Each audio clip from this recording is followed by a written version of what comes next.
If you follow mainstream media, it sometimes appears that all landlords are selling up.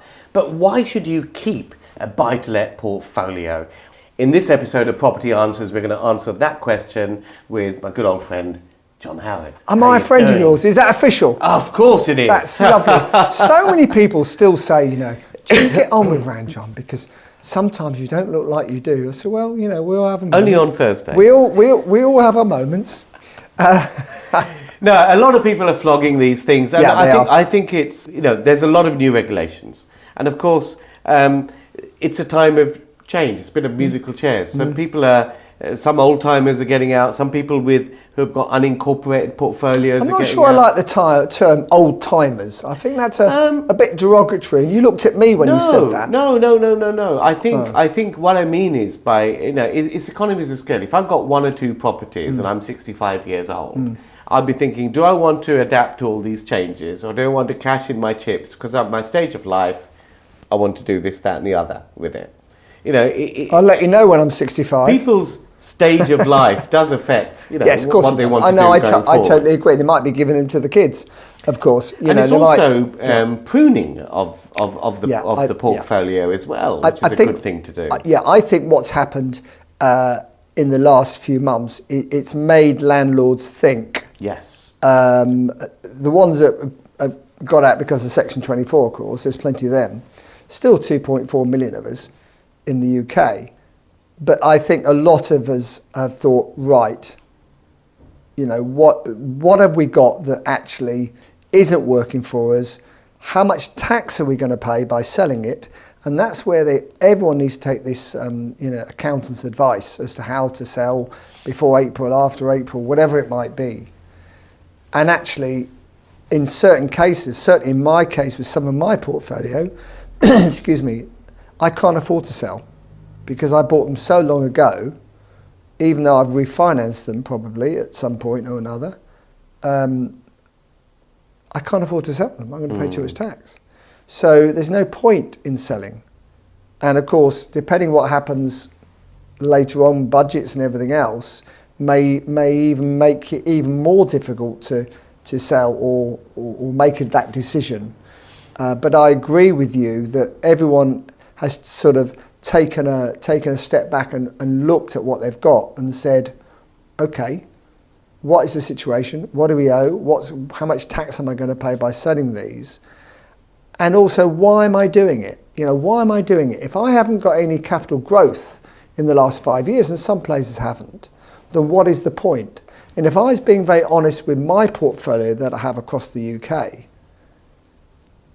if it wasn't for the fact that I'm optimistic always about capital growth, what is the point of having them? Because my rents are useful and I live off some of them, to be fair, but only because historically I've owned them for so long, probably. By the time I've paid my maintenance on them, kept them up to scratch, and people want a much higher standard now than they ever did. And I paid my mortgages on them. Some are mortgage free, some aren't, but they've still got a mortgage on a lot of them. Then actually I'm not left pro rata with that much. I think in another video you mentioned about buy-to-let, it really is all about leverage, which is absolutely correct. And the thing is that if you get the leverage right and you're cash flowing positive, then it makes sense because you haven't got much equity in the deal and you're making a good cash flow on the money you got invested. But the thing that happens with a lot of people, and I'm in this category, I know a lot of other people are in this category. If you've got your properties and they're held in a company, you haven't remortgaged aggressively along the way. No. So that's important, by the way. So what you end up with is equity in the property. Yes. And then you look at the return on the equity invested is quite much lower than when you bought the property, when the equity that you had invested was very low. Absolutely. Now it's actually very high. And then you have to think, well, what is the projected capital growth going forward over the next 10 years? Yes. And are you better off perhaps disposing of that and putting that equity and capital into something else? Yes, sweating the asset more. Exactly, and that is what people are sort of looking at. And I think a lot of people are looking at this issue for the first time because I think the mantra for many buy-to-let landlords has been never sell. Never sell. Buy, never sell. Yeah. And for the first time, people are thinking of, well, under the new environment, what properties are best to keep? Now, we've decided that studios, one beds, smaller units are better to keep, as opposed to larger family houses, mainly because it's the fear of, or not fear, I guess. We perceive that it will be more of a challenge to get people to leave under the new renters' rights bill. But with one beds and studios, particularly in the areas where we are in, more transient stage of life, and I think people are going to get far more picky. I mean, we're getting far more picky about the tenants we accept. Yes, I think. And the ideal tenant is someone who is not looking to be renters all their life. This is their probably my ideal stepping stone. This is their last rental before they buy. Spot on. Because they're saving up a they deposit. want to have trouble to clean credit. They'll find it hard to save up a deposit with the rents you charge, but I mean, they can try. Very good value. Market rents. Market rents, of course. Well, that might change as well. But John, for the moment, to be fair, market rent. Under the rules that are in, we all have to charge market rent. The days of saying, well, you're a nice tenant, we've had a good relationship, we haven't changed the rent for 3 years, is over. Because if you can only charge a certain increment, if you don't have market rents, you're going to be stuffed. Well, because of the increment you can charge each year, and then your remortgaging will be stuffed. We won't go on about rent caps. I think we've done it in a previous. But don't forget, in Scotland they tried to bring it in, and it's been a total disaster. It's actually worked in the landlord's favour because they whack them up so much. Exactly. And they're talking about rent stabilisation, whatever the hell that means in England. Obviously, sounds like a rebadge. Sounds a rebadge. Not total nonsense. But yes, I think the only reason. I always do this. Ask yourself the question to get the answer. Yes. The question is, are you going to get a lot of capital growth over the next 5 years by retaining your property? That's question one. Yes. Question two is, how much tax am I going to pay if I sell it? And question three, what am I going to do with the money elsewhere? And one of the things you can do, and it's pretty boring, is put it on deposit. Because you can probably get, and don't quote me on this, 5% on deposit. So unless you're going to get a lot of growth, capital growth the next few years, if you compound that 5% every year without any hassle, no maintenance, no nothing, you might be producing 6 or 7% gross yield now.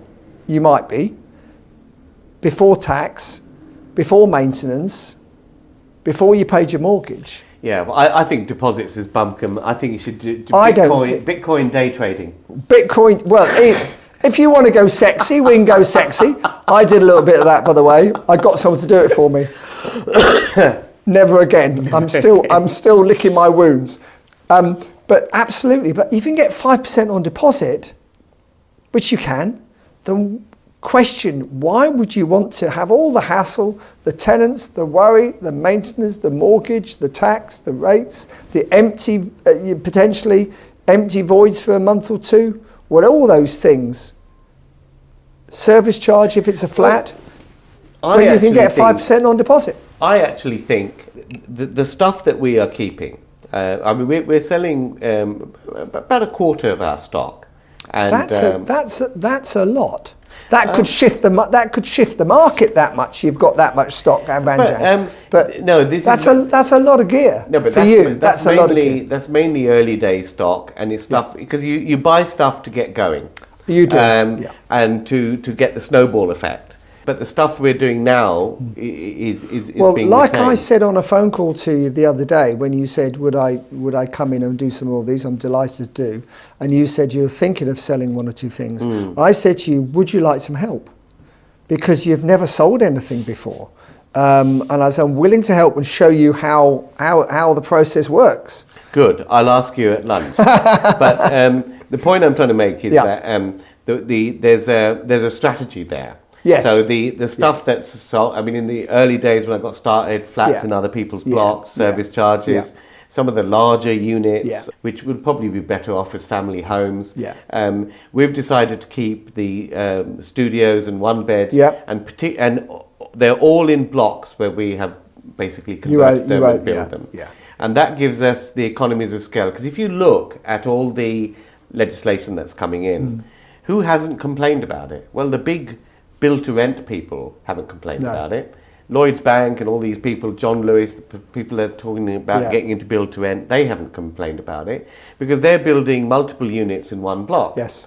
So that must give us an indicator as to what it's worth doing in buy-to-let. Yes. So that's why I'm a big So fan of the can I ask commercial you buildings, converting them, retaining them. A little bit of a personal question. You may want to edit it, you may not. But are you concerned about the amount of tax you're going to pay on those properties? Because you're clearly going to pay, quite a lot of tax. Are you concerned about that, or are you willing to take that hit on the basis that the balance of you're getting your cash out to go again? What's your thinking on that? I think the issue my issue is slightly different because these are all held in companies, which means corporation tax is payable as opposed to capital gains which tax. helps. If you Still substantial. It is it's manageable, but it's different to capital gains tax, which is far more more of an issue. Yes. So that's not so much of a problem.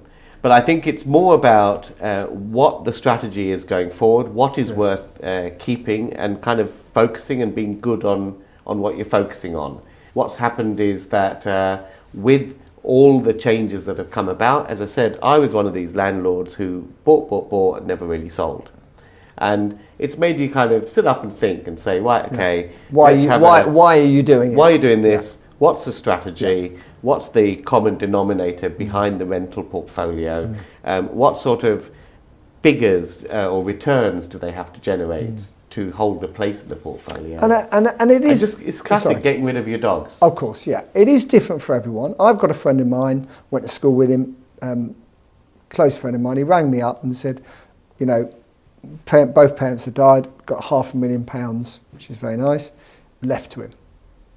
Now, for someone like that, who's got no idea about property whatsoever, hence he keeps wanting to take me out for supper, all he wants to do is buy 2 properties for his children, really.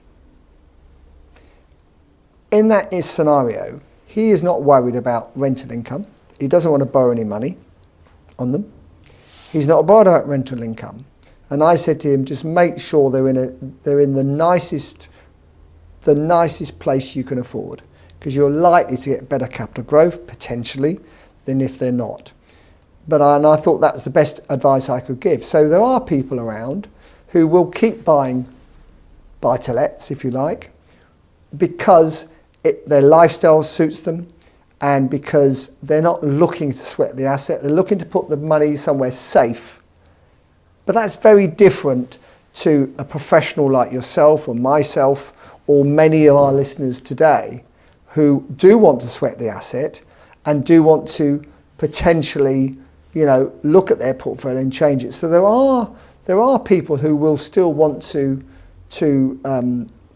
buy properties to rent out for, if no other reason, safety, a bit of capital growth potentially, so they're not spending it on other things. I've noticed he's just gone on a very nice holiday and he's bought a new car, so he sounds like he's probably got less than $500,000 now. But so that's another reason for some people doing it, because I think those are relatively few. They're not enough to chip into the market that much, and I think that will represent a very, very few housing stock additions to the rental market.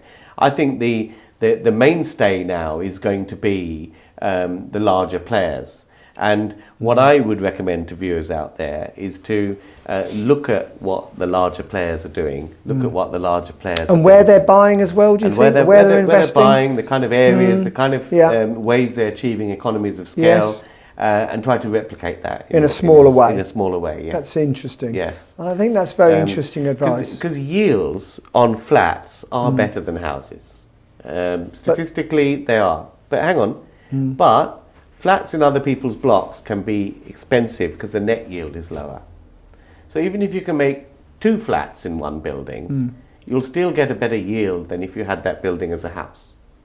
You would, but what I would say is, and when people bang on about service charges all the time, which they do as an investment, I always argue the fact that if you're living in a flat or living in a house, if you live in a house, you're going to decorate it every 5 years. You're going to decorate the internals. You're going to do repairs, insurance, everything else. Is that a lot different from the service charge ultimately? Well, is it really a lot different? Yes. You think it's more? If you've got a 5-bedroom house in suburbia or whatever, and you've got a gardener and a cleaner and this and that, it's still going to cost you a lot less than having a 2-bedroom flat somewhere. You try living in my house. Because anyway, it's another story. No, I'll tell you why. Because it's the admin charges. Someone's got to coordinate all of this. Someone's got to manage it. I agree. Yeah. And that management fee represents quite a large proportion. But they do. We won't go into management companies because it's about changing light bulbs in hospitals. It's a pain. It costs a lot more. But what I would say is, I mean, we own the freehold to, we just bought this other one of 215 flats, which needs recladding. That's another issue really. But certainly our biggest block that we own the freehold of would be 150 flats. And obviously it's managed for us. Another management company, I think, charged £225, £250 per flat to manage it. It's not bad. That's not bad value for money to have everything looked after properly. You pay a gardener a lot more than that. Now that's just to look at. That's not the service charge. That's just what the management company charge. So I don't think that's bad value for money. What you're talking about? You're talking about the management charge per flat, yes, for them to look after your block. Yes. Okay, what I was talking about... I'm not talking about the service charge, I'm talking about the management fee. You were talking about the management fee. That's what I was talking about. Sorry. What I was talking about is if I own one flat, in one apartment in a block, then I'm being paid a service charge. Which is probably £2,000. Which is, well, that's very, very low. I'll let my residents know it's very low in some line then. It depends where it is, but it's very, very... That £2,000, I don't know anything like that, but the service charge that you pay the management company is a lot more than if you were to hire someone to, clean the communal areas and all of that, because they charge a lot more for the management. Yeah, our management company on the bigger blocks charges the clients, if you like, us or whoever else owns the flat, £250 for the management side of it, which I don't think is unreasonable. No, I'm saying from the flat, if someone, you're talking about something different. Like if you've got a block, of course you'll get it managed by someone, and they'll give you something different from the service charge that someone pays when they're just buying one flat in the building. I understand. That tends to be a lot more than it would if you own a house. Is what you're saying. Yes. I'm not sure I agree with that, because I think you've got a house, you've got to paint it every 5 years. Well, if you just look at the net yields, do the roof, repair the windows. If you look at the net yields, damp, windows, pointing, roof, decorating. You do all those things to your houses, I imagine. Well, you do. Sort of periodically, but you tend to find that those are more expensive in apartment buildings. I find that the ones that we look after, the keeping them in good nick is considerably cheaper than the service charge. Ones with service charges. So it may well be. I mean, some people who have got. So, what's the advice for people who have got houses and flats in their portfolio? Which ones would you get rid of? I think it's, for me, and I think this is a very individual decision, but for me, it's about what tenant type I want to go for. Yeah. So a lot of people are looking, specialise in social housing tenants and that kind of stuff, but I'm looking for upper end tenants. And the reason why is I want people to sail through referencing and who will care about their credit rating. They're in full-time jobs. Good earners, so I have to provide them good housing stock. And I also want my tenant profile to be younger, sort of 35 and younger, single people, couples. They're at the stage of life before they've started looking for a family home. So that's why it's one beds and studios. So that is the segment of the market that I'm operating on. I feel under all the legislation, I think that's the optimum to manage. My gut feeling with this is that if people own a leasehold flat in a block, where the service charge is likely to increase considerably over the next few years, compared to, say, a house in 2 flats they've got, which they perhaps own the freehold to. My gut feeling is to sell the flat if you can. That would be my gut feeling.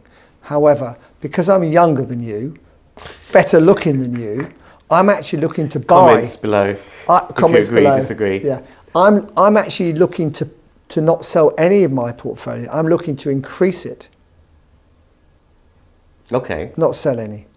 I'm not worried about what's happening, particularly. Now I know that I can get vacant possession if I want to or anything. So I'm not worried about it, and I'm pushing forward and want to do many deals where I'm buy 10, sell 5, keep 5, develop 10, keep 5, sell, whatever it might be, and move forward. I think it's the, maybe I've misrepresented what I'm saying. It's pruning the bush, but we are developing, or we are adding more units to the portfolio than we're selling, but they're in buildings that we own and have built. The other advantage, the other thing about pruning is that, some of these isolated properties, individual flats and things, we've got Ed Millipede with his EPC C rating. If I'm just trimming back some of these properties, that, why not? Rather than, and put the money into having a block of 9 flats. I know it's the latest installation, EPC C. It's going to be easier to run and easier to maintain going forward. So it's not about losing the number of units. It's about growing the number of units, but just getting rid of the ones that don't fit into the new strategy. The caveat to what I've said about not selling it in my residential portfolio would be that I have tidied up my commercial portfolio. So some of my commercial stuff. Broom? Dustpan and brush at the weekend? I've tidied it up from the point of view. I had a few ropey ones, shall we say, that I'd rather invest in better commercial with better tenants. So I have sold some of my ropey commercial over the last 18 months. So I'm sort of doing what you're doing in a way, but not with my residential portfolio, more with my commercial one. But there we go. So the final bit of advice, what do we think? The final bit of advice, I think the buy-to-let market is going to change, and it's going to change. It's going to professionalise, and it's going to be about economies of scale. Yes. And I think it's what I said early on in the video. Look at the big guys who are getting into it, the build-to-rent guys, and what they're doing, where they're buying, what they're doing, and how can you replicate that in a small way? Yeah, absolutely. Well, I think it's individual for everyone. But if you look at your weakest investment, your weakest property, one of the questions I would always ask, would I buy that property now? Yes, exactly. And if the answer is I wouldn't buy it now, and you're not going to be paying a fortune in selling it in terms of tax, then they're the ones I think to chop out, which is really what you've said as well. Well, if I followed that advice, I probably would sell a huge amount. That's the problem. Because, I mean, it's all relative, Ranjan. It's all relative. No. What I mean is, I'm not discounting your advice. No. Thank you. That's nice. Thanks. In the early days, I bought a lot in London. Yeah. And very, very sensible. I wish I had. Don't do London. I haven't done London. Last property I bought in London was more than 10 years ago, actually. But I did a lot in London. The figures haven't worked recently. Yeah, but the thing with those days was the deposit requirement is far less. Yes, I agree. And the ability to do same-day refinancing and no money left in and all the rest of it. Like silly business. You could do some creative stuff. Yeah. But so these days, to buy, when you say, would I buy some of these properties I've got now? Yes. Well, no, because the deposit is 25%. Yeah. And I was if thinking it's more than 400,000, I wasn't thinking about how hard it was to buy. I was more thinking about which are your weakest investments. Oh, I see. And which are your weakest investments? Ask the question, which are your weakest investments? Yes. And which ones, then you can easily then decide which ones you should sell, and also the ones you should keep. Because even if they're not the brilliant performers, there is something good about keeping a number of stock, because you never quite know what's going to happen. And I think buy-to-let quality buy-to-let, managed well, and on the lines that we've talked about. With potential capital growth. Well, of course, It's worth keeping. There is no point in buy-to-let without potential capital growth. Fantastic. That's a good way of finishing. I think, you've got to have. That's a good way of operational cash finishing flow. because I think that last sentence of yours is the most important. Well, on Absolutely. that note, let's sign off. Let us know what you think. What are you doing with your portfolio? Are you selling up completely? Are you pruning the bush a little bit? Planning to buy more? Let us know in the comments below. Also, if you've got topics that we'd like us to cover in future episodes, let us know too. And let us know what you think of John's tie and my lack of. Slightly disappointing. See you lack guys of in the next tie as usual. episode. See you next time.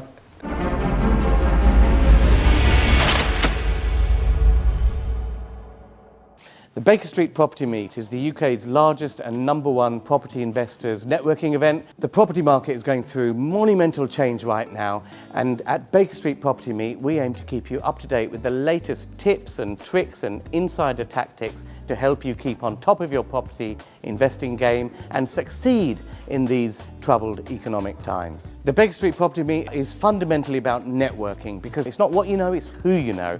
And at Baker Street, we aim to connect you with the people to make your property journey a monumental success. There's no better place to be to further your property investment journey than the Baker Street Property Meet. So make sure you're here, you're connecting with myself and Andrew Roberts, our expert guest speakers and 300 passionate property people each and every month. See you at the next meet. Get your spot at bakerstreetpropertymeet.com.